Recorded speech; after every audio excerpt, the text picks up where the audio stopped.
Welcome back to Pretty Likkle Jacket, and we're going to continue to explore cultural differences between an expansive 30-plus year friendship. And we're also going to deal with... Why you say it like that? Like it's a bad thing. Like it's good. We've been friends for 30 years. That's the good part. That's the good... What? Is there a bad part, Richard? I'm not going to say it. Oh, no, I want you to say it. Because no, I really want to know what the bad part is. We're getting old. Oh, no. Speak for yourself. No, I'm getting better. I'm not getting old. And if you're on a podcast called Pretty Likkle Jacket, you got to learn to say it right. Come on. Let's try this. What? Pretty Likkle Jacket. What, am I following the bouncing ball here? But you got to say it right. Pretty Likkle Jacket. Oh, my God. Yeah, the accent isn't right, but we'll get there. You're funny. Anyway, so today we're going to continue where we left off. And we hope that those of you who are viewing this podcast will join us. Listen, the only way around some of the things that we experience that may be traumatic or may be causing us to see things differently or maybe act differently, the only way to get through it is to get through it. The only way to get through it is to get through it. Huh. Wow. Said a mouthful. You know, it sounds simple, but it ain't easy. Who you telling? You know, and we all carry trauma. We all carry things that make us who we are. Cause us to react to certain situations a certain way. And for those who might be onlookers, don't understand, you know, how we're made up and why. Why don't they understand? Because we don't talk about it. Yeah. We just carry it. That baggage gets heavy, you know. There's a lot of reasons we don't talk about it, though. It's not just embarrassment. Why? It's you fear for what people might think about you or say about you. Like for instance, with this, when I decided to start this, you know, when we spoke about it, one of the first questions I got asked was, well, are you sure you want to open up those can of worms? How is this going to make your mom look? How is this going to make your dad look?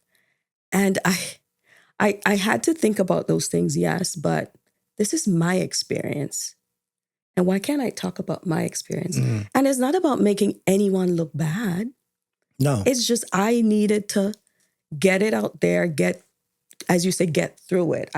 For me, talking about things gets me through it. So it's not just, you know, nothing salacious, nothing, you know, the tea or anything like that. It's just I wanted to talk about it and to give others the opportunity to talk about it because we hold so much crap inside. And, you know, we don't want people to know that these things have happened in our lives. And so what? We're human. It's okay to talk about some stuff. Absolutely. And because if you don't, it festers. And it's like if you have I think I said this earlier, you know, some people, they'll bleed out. And bleed on other people. Yes, metaphorically, because, you know, the person doesn't know what you're going through. All they see is your reaction. Yeah. And we all have triggers too. Could be a word, could be a smell or situation or whatever it is. And then we react and then people judge you by your reaction, which pretty much kind of discounts what you feared in the first place of what they would think or what they would say. Listen, people are going to say what they're going to say regardless. My grandmother used to have this saying. She used to say, people will talk for 7 days, and after that, they'll find something else to talk about. Oh, dang. But well, it's the truth. That's true. I mean, something happens and it'll be the thing for the moment, and then another thing will come up. Yeah. So after the 7 days, there's a new thing. Well, right? You know, our grandparents Wise beyond their years, right? They were harbingers of wisdom. Mm.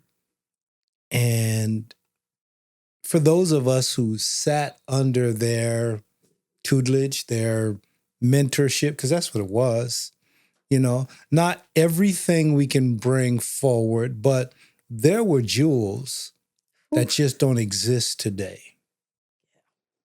I learned a lot from my grandmother. Absolutely. I spent a lot of time with her, And now especially in my later teenage years and early adulthood years. And that really, really made a difference for me. Yeah. Now we just discard them. Yeah.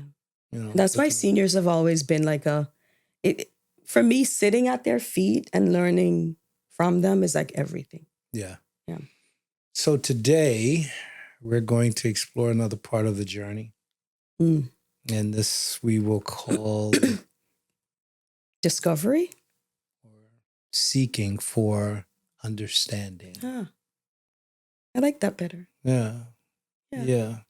Because that's why we do it. We want to understand, I haven't met, and this is what I caution a lot of single mothers and single fathers, because they exist too.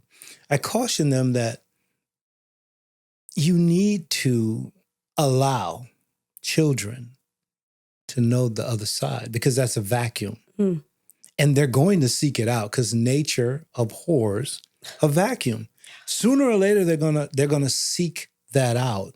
For those who leverage their children against the other parent, you're making a huge mistake. Yeah. That's something that's going to haunt you. And it's something that it's problematic because that's trauma too. Yeah. So I think that, So, you said that's something that growing up, I never heard my mom speak ill of my dad once. Not once did I ever hear her say anything bad, derogatory, nothing like that. But my dad left when I was 3 years old. Well, when I say my dad, Keith, his name was Keith, the man who my mom gave me to. He left when I was 3 years old. And for years, for about 4 years, he would write, sent gifts. He went to Tortola in the British Virgin Islands. And for years, he would send letters and gifts, 4 years. And then after that, when I would write him back then, remember when we used to write letters? That's how long ago that was, dear Lord. I didn't say it, you did. And my letters were being returned at one point. And I thought, wow, something must have happened to him. And I remember having the conversation with my mother, telling her, asking her, what's going on? Why hasn't he written? Why haven't we heard from him? And at the time, you used to have to go to Cable and Wireless, which was the phone carrier in Antigua. You used to have to go into town and make overseas calls, international calls. You couldn't do it from your home. Richard, don't ask. Don't make that face. Okay. So I remember she used to take me there and we would make these calls to him. And then that stopped. There was no more calls and there were no more letters. And for years and years, I would ask. And then after a while, I stopped asking, maybe about 10, 11. But it was still there. That thing was still there in me. And I was like, where is he? Why haven't I heard from him? And I remember that during the summers, my mom would send me I went to Otters Comprehensive High School in Antigua. And when I passed my exams to go, whenever I would do well in school, she would send me to the Virgin Islands by my uncle. And I would have this great summer in the Virgin Islands. That's a huge thing for an 11, 12-year-old kid, traveling to another island for vacation. And one year I was 13. I went to the Virgin Islands on vacation. And because I know geography, What are you saying? I didn't say anything. It's the look. But go ahead. I knew that Tortola was not that far. It's a Virgin Islands, just a British one. So I inquired, and there was a ferry that left St. Thomas. Jeez. So, okay, go ahead. So there's a ferry that leaves St. Thomas every day and goes to Tortola. Now, I'm 13 years old at the time. I'm in the Virgin Islands by my uncle. You know, he went to work and whatever. I mean, so I went. I bought a ticket on the ferry. While he was at work. While he was at work. And I went, I'm like, I have got to find this man. And I literally had questions written down. Richard, you know how I am. I write everything down. I'm super organized. And I'm like, once I meet him, this is what I'm going to ask him. I had the whole conversation in my head. And then I recognized, hold on, I don't know anybody in Tortola. After you got there. Before I got there. Okay. But I was like, I'm going to meet this man. And when I got on the boat, I started inquiring if anyone knows this Keith Williams guy. One of the hand, I guess they call them the deck hands or whatever. Mm-hmm. He said, oh, I don't know him, but I believe I know who might know him. She knows everybody in Tortola. So when I got to Tortola, he introduced me to this lady. She was I remember what she was, but she worked at the port. And she's like, oh yeah, I know Keith. He has a daughter who works at a store in town. I'm like, oh, perfect. Whew, FBI ain't got nothing on you, but go ahead. So I went to the store. I took a taxi, a 13-year-old in a taxi. God knows what could have happened to me. Like, I look back at it now and I'm thinking, what in the world were you thinking at 13? The deckhand could have kidnapped me. I could have. It was different back then, though. Was it? Yeah, it was. I mean, you could think about it. You could hitchhike. True. You know, not worry about getting to your destination. Yeah. You know, things were different back then. You could ask a stranger for directions. It's just when you look back at it now, I'm like, that was just crazy of me. Well, it was crazy for a 13-year-old to go on a fact-finding mission that included a ferry ride and, you know, investigative tactics. Put it like that. Anyway, I got to the store, and I know who they are because he had 2 other kids before. Okay. He met my mom, and she saw me and I saw her, so I knew immediately who she was. She knew immediately who I was. So I asked her, you know, like, where's Daddy? And she said, well, let me call him. She called him immediately. And she didn't tell him it was me. She just said, Daddy, you need to come now. And within maybe 20, 25 minutes, he was there. And she said, he's coming up. And I went to the front of the store. I stood on the steps. I remember it was one of those clothing stores, and it had like these steep steps going up for you to get to the clothing store. And I stood at the top of the steps, and he was at the bottom of the steps. And he stopped in his tracks. He was coming up, and he stopped. And he looked at me, and it felt like it was a forever moment. Like it was like we just stood and looked at each other and said nothing for probably maybe less than 10 seconds, but it felt like forever. 10 minutes. Yeah. And finally, I broke the silence and said, do you know who I am? And he said, of course, you look like your mom. I thought, no, I don't. But, you know, I think I said, no, I don't, knowing who I am. And he just looked at me and I said, well, why haven't I heard from you? I had all the questions in my and written down. Forgot everything. All I could say was, why have I not heard from you in all these years? And he looked up at me, and I'll never forget what he said. He said, "You need to speak to your mom." And that made me angry. For whatever reason, it made me angry. And I'm like, what do you mean? It's been whatever years. I haven't heard from you. I was writing, and I just kept going on and on and on. And I started crying. And all he could, up till today, all he could say was, "You need to speak to your mom." He probably said it like 10 times. Wow. I was just going on, just having verbal diarrhea. Everything I had written down went out the window. And he didn't say anything other than, "You need to speak to your mom." After he recognized that he wasn't getting anywhere with me, he said, "Well, I have to get back to work, but your sister's going to take you to get something to eat, and we will talk later." And she did take me to get something to eat, and he didn't take me to his apartment or his house. He was a contractor. So he had all of these apartments that he was working on. So she actually took me to an apartment, and he came the night. By the way, I missed the ferry. Forgot that part. I was going to ask about the ferry. The ferry going back.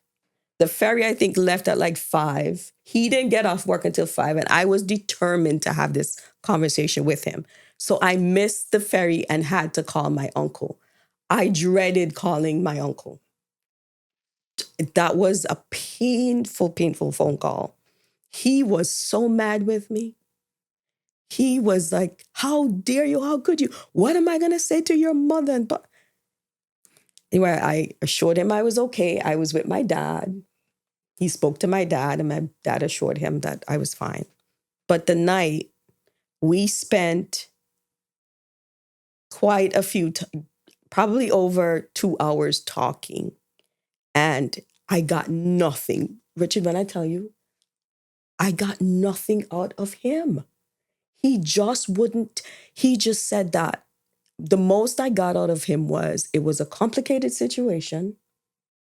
He and my mom had some issues, and it just wasn't the right thing for him. That's what I got.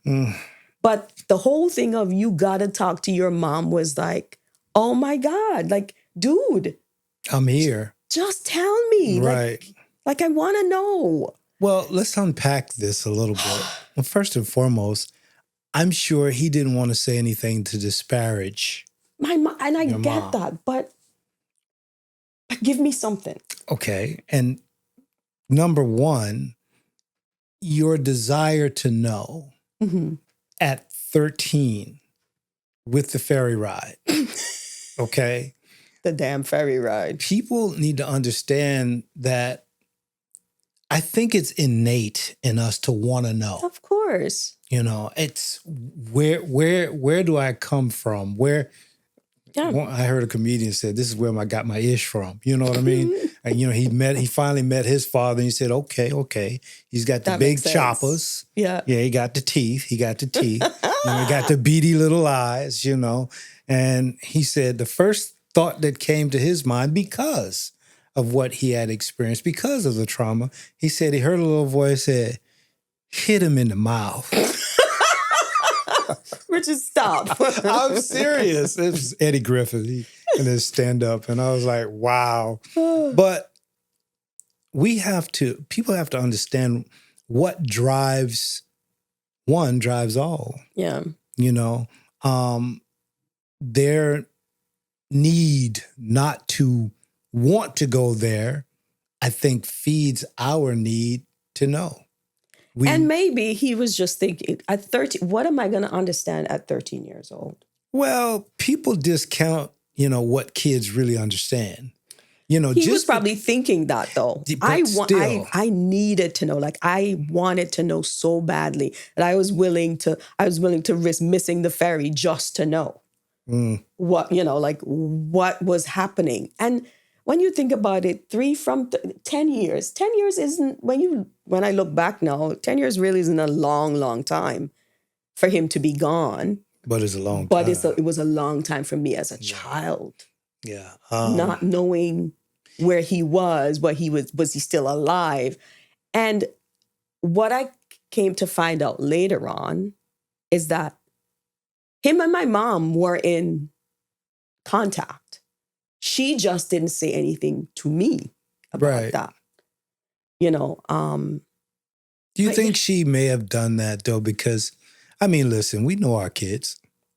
You know, if we've taken the time to know our kids, we know our kids, and maybe she knew how intense you would be to confront him. Maybe some part of her, and we all do this. We want to protect the next person from their own trauma. Yeah. But how can you do that? You've got, if you haven't processed your own, then you can't walk somebody else through theirs. Yeah.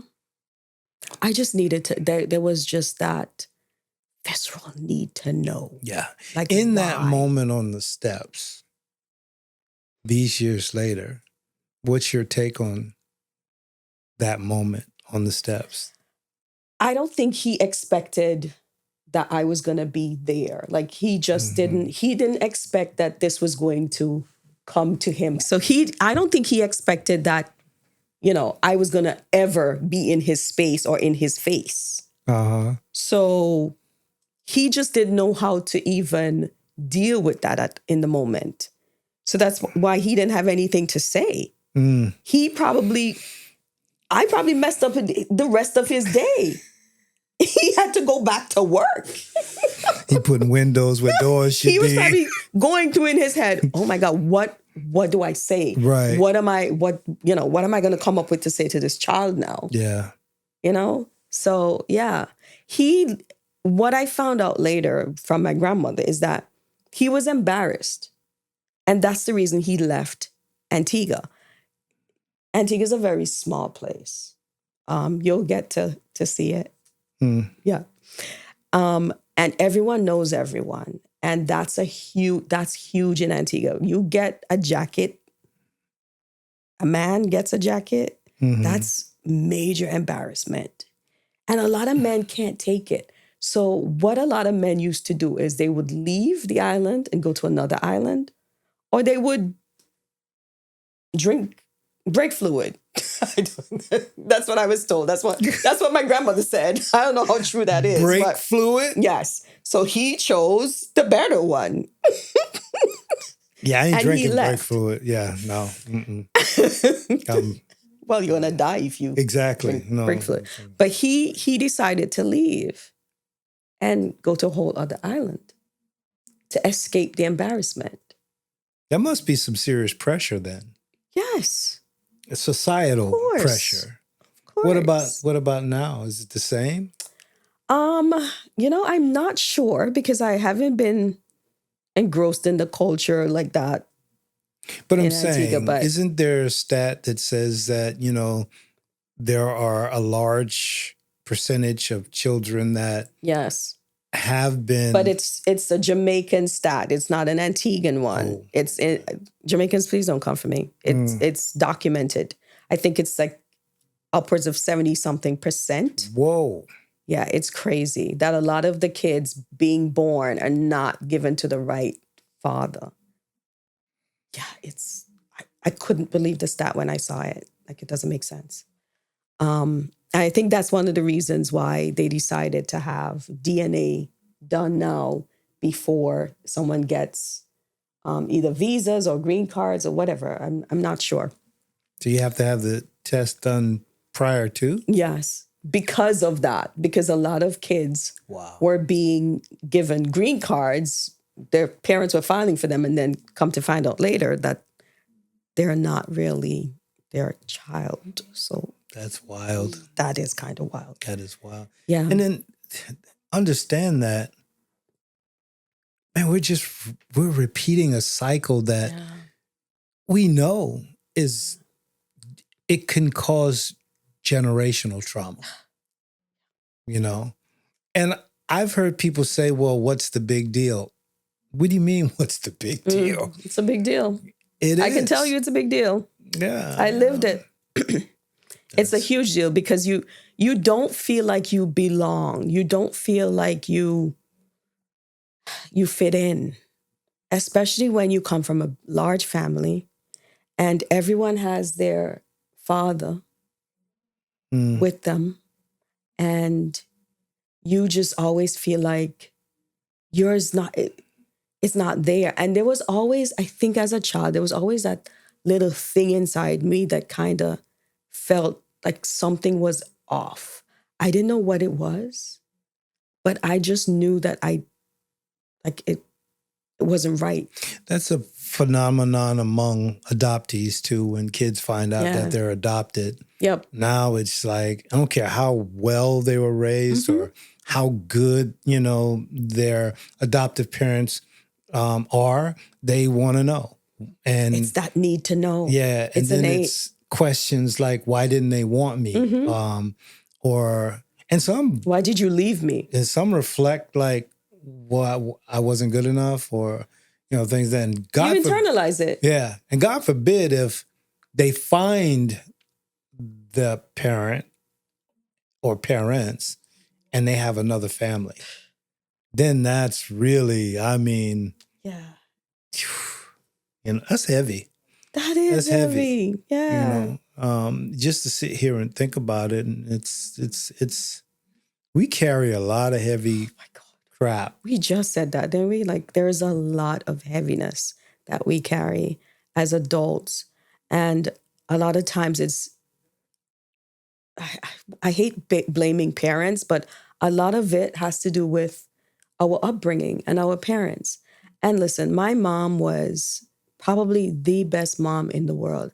I don't care what anyone says. I know I'm on a podcast talking about her giving me to the wrong guy, but she raised me so well. She did such a phenomenal job of doing what she had to do, raising me. And my stepfather, he was probably the best stepfather. People always talk about step parents and, all the issues that I had no issues with my stepfather. At one point, I was actually closer to him than my mom, because I felt like he got me, like he understood me, like, and he always shielded me, from whatever punishments my mom. He was just that man. And I think a measure of a man is when you're with a woman and you have to take care of her kids or her kid, and you do such a good job at it. He was everything.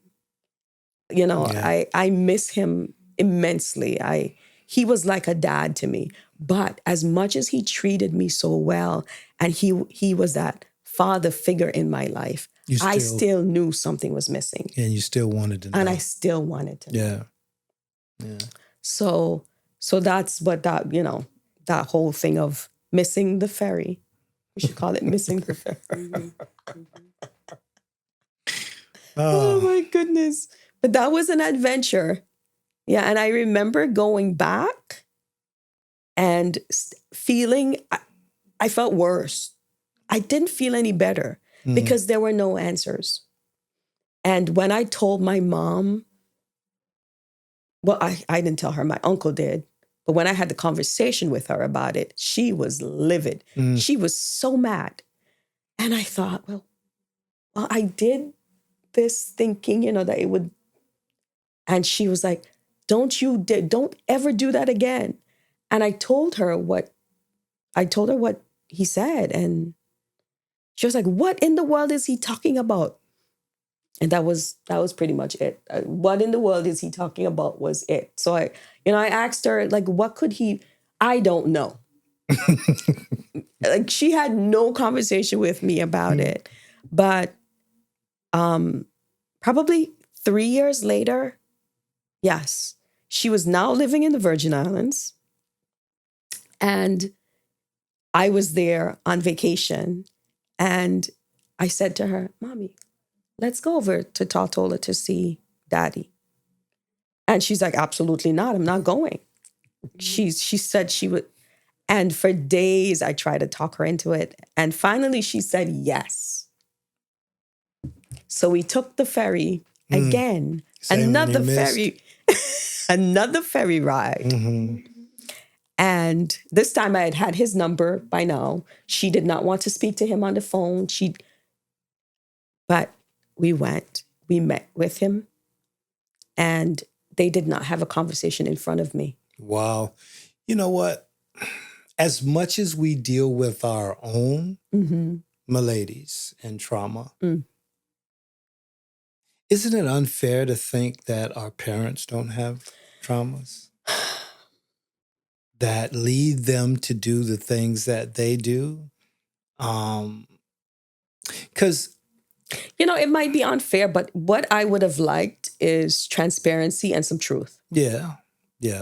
From both of them. I get it. From all, actually not both of them, from all three of them, because there's three of them involved in this, whatever triangle they had going on. But yeah, I would have really liked some, at that time, I'm like, I think I was 15 or 16 at the time.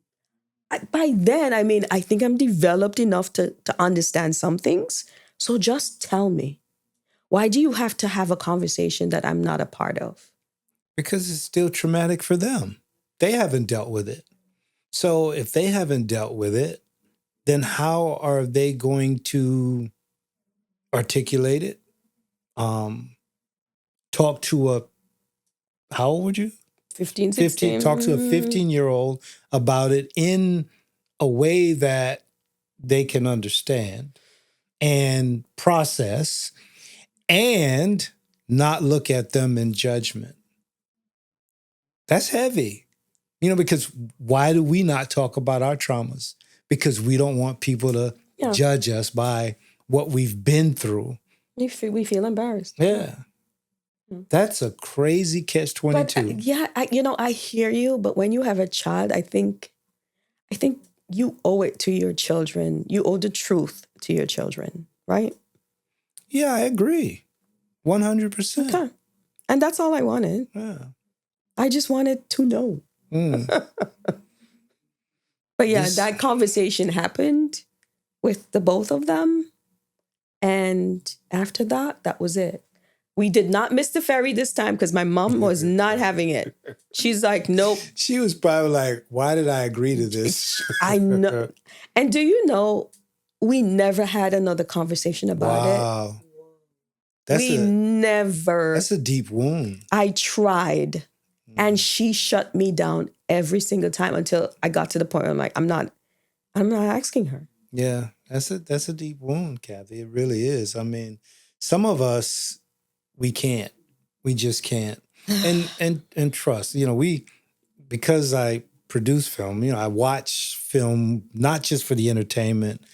I've seen these films where, the estranged mom and daughter or whatever. And in my way of thinking, I'm like, why just get over it? Just rip the freaking Band-Aid off and, and have at it. Have that hard conversation. But then when you have kids, the understanding is, how do I have this conversation in a manner that they can process it and still maintain the relationship of, but then there comes a point when you just have to view them as adults and not your kids. And for some, it's hard to erase that line. I don't think I was at adult status yet, but something could have been said. Well, if you're seeking those answers, then you're mature enough. If you're mature enough to ask the question. If I'm mature enough to go on the ferry ride, hello. You and that ferry. But I will agree, especially since, it's water and you can't. Don't see. Here we go. You went on a whole ferry ride at 13. All that water. And you can't swim. Born on an island. Most of Antigua cannot swim. I don't know about that. I'm telling you. If you do a poll right now, a lot of Antiguans cannot swim. And the funny thing is, I went to swimming lessons. How do you fail swimming class? I didn't fail. I can back float and dog paddle. I think I can do enough to save my, well, not really, but yeah. So yeah, that makes the ferry ride even more significant. But you know, stop it. I'm just saying, listen, like I said on the first episode, there are kids that across the country that probably experienced the same thing. You're not by yourself. Yeah. You're not alone. I know I may have brought it up with a little bit of levity with regards to the Maury show and all of those kids that, were brought forth, and can you imagine that you feeling? Are not the father. Because I know what I feel like. So being on a national talk show, whoa. Yeah, that's because that's not something that goes away. It's something that's, it's there. It's there forever, And if you don't have those answers, can you imagine a kid now watching that show over and over and over and not being able to have those conversations like you weren't able to have it? That weight, carrying that weight every day, man, in the way that we respond to trauma, there are similarities even in the difference. So, yeah, that's more than a ferry ride. It was. Oh my goodness. But that was an experience. Yeah, but since that second ferry ride with my mom, we came back, I asked her, nothing. Yeah. Nothing. So listen, we invite those of you who are listening to this podcast, call in, write us, follow us on Instagram, let us hear your story, because there's commonality in healing and in telling your story. And telling your story. And listen, there comes a time when you got to get it out or you're going to act out. So, wow. And I acted out for a minute. I did. Yeah? Mm-hmm. Like what? I'm not telling you. Look at you, just ready. No. Let's wrap this up. I take a ferry ride. Whatever. Thank you guys for joining us today. And we hope to hear from you soon. We've got a special episode coming up. Yeah. Can't wait for that.